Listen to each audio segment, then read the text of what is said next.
And so this movie just picks up, you know, a little more than 9 years later. Can you believe it was 9 years ago that we were walking around Vienna? 9 years? No, that's impossible. No, it was. I know. It feels like 2 months ago to me, but it was summer '94. Where she lives in Paris, and the movie explains kind of what's gone on in the last 9 years. How are you? This is so weird. I'm fine. It's good to see you. It's good to see you. To me, it's just an examination of how your life sort of proceeds. Do I look any different? I do. I'd have to see you naked. What? I know, I'm sorry. Seriously, all right? You look beautiful. My character has written a book about that one night, and he hasn't seen her since that one night, and she shows up at his book reading. I thought I was gonna totally lose it in there. When I first saw you, I mean, how'd you even know I was gonna be here? I mean, normally you get a sequel for a big blockbuster, something that made a lot of money, and the people that really liked it really loved it and see it again and again and again, and the same with the actors and the director is that they're so passionate about it. I think that's why we're given the opportunity to make this sequel. Things are getting a bit You know, better. a great feeling when I think of Before Sunrise. It's been 9 years since we shot that. It's a kind of a gift to be able to go back and revisit characters like that, because they sort of, any movie you do, they sort of keep existing in your mind. You know, but especially these two, they just always kind of kept growing. So my relation to that movie, just like the events of this movie, is like kind of forever changing. Doing the first film, we were talking about that with Ethan the other day. It felt like something was unfinished because they never meet again and because it ends on this kind of open ending. It was such a wonderful experience to be writing all together and to bring so much to characters. The dream of doing this other movie started when we were doing the first one, that Rick kind of, one day had the idea, wouldn't it be interesting to meet these characters again in a slew of years and to maybe do 3 or 4 or 5 films, you know, kind of, and then you'd have this kind of giant document on love and on relationships following 2 actors through the course of their life. When they came to make the film, they had 3 weeks of rehearsal, and they worked really intensively with Ethan and Julie. I'm just curious, is this when she comes over here, are we trying to maintain a single? It's a 2-shot. It's a 2-shot, so I can get as close. Ethan and Julie brought a lot of themselves personally to the work. A lot of their own ideas and stories ended up finding their way into the film. And so when the 3 of them decided to make the second one, they just wanted to all come to it as writers. The 3 of us together worked on the script, so most of our rehearsal was just kind of continuing to work on the script, and How are you doing? we still are. After the structure, I sent Rick 50 pages of, 40 pages of, you know, a script that was based on the structure. A movie like this is only as good as how much of ourselves we put into it, I think. It's just a little thing. It's not, you know, nobody will notice if we don't do it, but it's a good thing. It's rarely that I remind Julie or Ethan, like, oh, well, I think Julie would do that, but Celine might be a little, I mean, it's very rare. I mean, they both have such a clear idea of their character. Because people like you are educated and speaking out. And as the world's consciousness rises, right, things like women's rights, racial rights, sexual rights, The character, I wanted her to be representative of a generation of women that are very independent, work-wise, you know, but that are still very, very sensitive. And, you know, I mean, it's not because you have ideas of feminism and you work and all this that you're not capable of being feminine and loving and all that, you know. So, I want to try something. What? I want to see if you stay together or if you dissolve into molecules. How am I doing? Still here. Good, I like being here. It might be my favorite movie I've ever worked on, just only because I think it succeeds at what it sets out to do, you know? It's true to itself. I think it's got a lot of heart. It doesn't make me sad, it's just the way it is. Is that why you're in a relationship with somebody who's never around? Yes, obviously, I can't deal with the day-to-day life of a relationship. Yeah, we have, you know, this exciting time together and then he leaves and I miss him, but at least I'm not dying inside. When someone is always around me, I'm like suffocating. No, wait, you just said that you need to love and be loved. Yeah, but when I do, it quickly makes me nauseous. What I wanted was like an eloquent documentary. You know, it's daytime, it's really just them talking. Yeah, but isn't it dangerous? I mean, aren't a lot of those guys getting killed these days?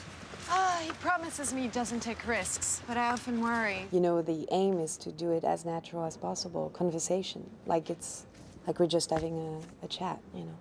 That's hard. That's really hard. Okay, it was given by a hey, you know, of mine. We're having a little party there. a little barbecue. We knew that we just accepted this challenge. We're going to make this movie in 15 days, and then we had to, you know, kind of like a puzzle, just try to put it all together. But I mean, generally, in a typical Hollywood film, you have to plan things much more than that. You know, we had to sort of be planning for things not to be planned, to be able to change things quickly and adapt as we went along. Okay, back to the corner. So this one we've bitten off a lot. While we have few locations, and kind of longer scenes and fewer locations, that's easy, but that's easier. You know, I've done films where we had 81 locations and we have 55 days to shoot it, so that's a lot of company moves and it's a road movie. It's very difficult. This movie, we have not that many locations, maybe 9 or 10, but we have a couple weeks to shoot it in, and we have to match sort of the light. It's taking place more or less in real time in a later afternoon, so we really can't shoot in midday. If the sun's overhead, it just doesn't really match anything else in the movie. So we have to be getting ready, and then we have these short windows where we can shoot, and yet we have 6 pages of dialogue to get. So it makes it very difficult, but the fact that we're even on schedule or we're able to do it is, the whole film is sort of based around the fact that I thought Ethan and Julie could just show up and really nail the performances in a pretty short amount of time. The other day we were filming a scene in the car, and they could just pick up and, you know, 8-minute scene, go all the way through from start to finish without one stop, missing a beat or anything. And I think that's extraordinary. When we start shooting, we just, okay, now we're actors, we've got to learn those lines we wrote. We're like, shit, where did I write this? I have to say all of this now? Oh my God, this is hell. I've got to learn this like 1-page monologue. No! And this second one has been even more intense. You know, we only had a little over 2 weeks of rehearsal, and we're shooting it in 3 weeks, and it feels like this one's a sprint. We've been meditating on this one for a long time, though. So. Yeah. Merci, au revoir. Merci. Let's go shopping. No, that's a bad idea. I don't want to inflict that on you. Let's go to that garden path. It's really nice. It's She can't get the line. She can't get it right. I say thanks.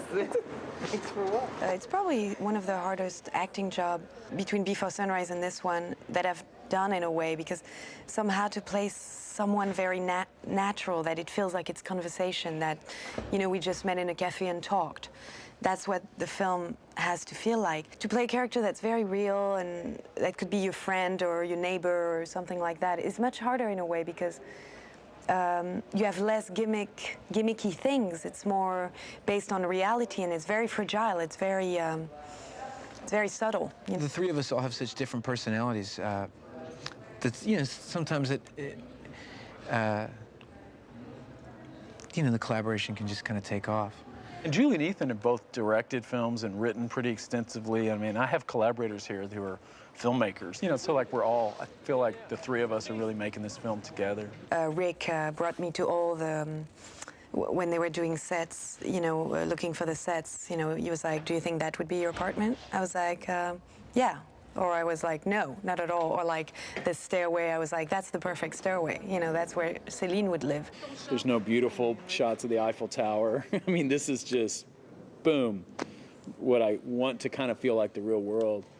And that to me is a huge challenge, and not a lot of people's idea what a movie is. So if I can make that even watchable, then I'll think like I accomplished something. Rick has a great feeling of, no, this is what I want to be doing today. This is kind of the dream of my life, is today. And we may not ever get to do this again. And we all know how lucky we are to even be trying to do this. I remember how you did, as, you know, a bit of red in it, and how the sun was making it glow that morning right before you left. I thought of that. I remembered that. I missed that.